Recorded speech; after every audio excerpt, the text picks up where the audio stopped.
ஒருத்தர் நடந்து போயிட்டே இருந்திருக்கிறாரு. இந்த தர்பூசணி இல்ல, பூசணிக்காய் இருக்குல்ல, பூசணிக்காய், திருஷ்டி பூசணி, சாம்பல் பூசணி, சாம்பார் பூசணி, திருஷ்டி பூசணி. இன்னமும் திருநெல்வேலி பக்கம் போனோம்னா தடியங்காய்னு பேரு. தடியங்காய். ஆமா, அந்த பூசணிக்காய் உருளையா கிடக்கு. பாத்துக்கிட்டே போறவனுக்கு ஒரு ஆச்சரியம், என்ன வளர்ந்து பெருசு பெருசா கிடக்கு, அதுவும் உருளையா கிடக்கு அப்படின்னு இப்படி தொட்டு பாக்குறேன். அது கொடியில காய்ச்சிருக்கு, இந்த மாதிரி கொடியில. அவனுக்கு ரொம்ப ஆச்சரியமா போச்சு, இவ்வளவு பெரிய காய் ஒரு சின்ன கொடியில படைச்சது கடவுள் தானா? கடவுள் பொருத்தமே இல்லாம படைச்சிருக்கா. கடவுளுக்கு அறிவு இல்ல, கடவுள் முட்டாள் அப்படின்னு கடவுளே. ஆமா, நாட்டுல கடவுளை முட்டாள்னு வந்தா நல்லா இருக்கேன். அது சரி, பாத்தீங்களா நாட்டு போற போக்க என்னென்னமோ நடக்குது.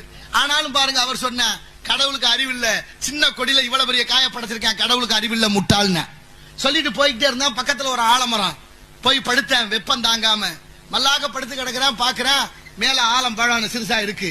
சற்று நேரத்துல ஒரு காத்து வந்தது, மரம் அசைந்தது, ஒரு பழம் நழுவி நெத்தியில விழுந்தது. அம்மான்னு எந்திரிச்சேன். யோசிக்கிறான் படுத்துக்கிட்டே, எவ்வளவு பெரிய மரம், இவ்வளவு பெரிய மரத்துல சின்ன சின்ன பழம், சின்ன கொடி, அதுல அவ்வளவு பெரிய காய். கொஞ்சம் கூட பொருத்தம் இல்லையே. இவ்வளவு பெரிய மரத்துக்கு சின்ன பழத்தையா வைக்கிறது கடவுளுக்கு அறிவில்ல, முட்டாள்னு மறுதரம் முடிவு பண்ண.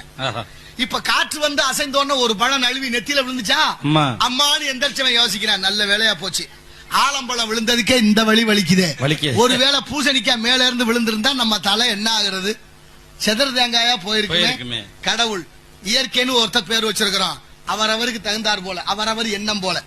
ஆனாலும் பாருங்க, எல்லாம் ஒண்ணு போல வச்சான். கடல் கடலாக, நதி நதியாக, ஆறு ஆறாக, மலை மலையாக, இயற்கை இயற்கையாக இறைவன் படைத்தான். மனிதன் பேராசையால இயற்கை பேராபத்தை நோக்கி நெருங்கி கொண்டிருக்கிறது. அது எல்லாருக்கும் தெரியுது. தெரிஞ்சிருந்து வாய் மூடி மௌனிக்கலாம்.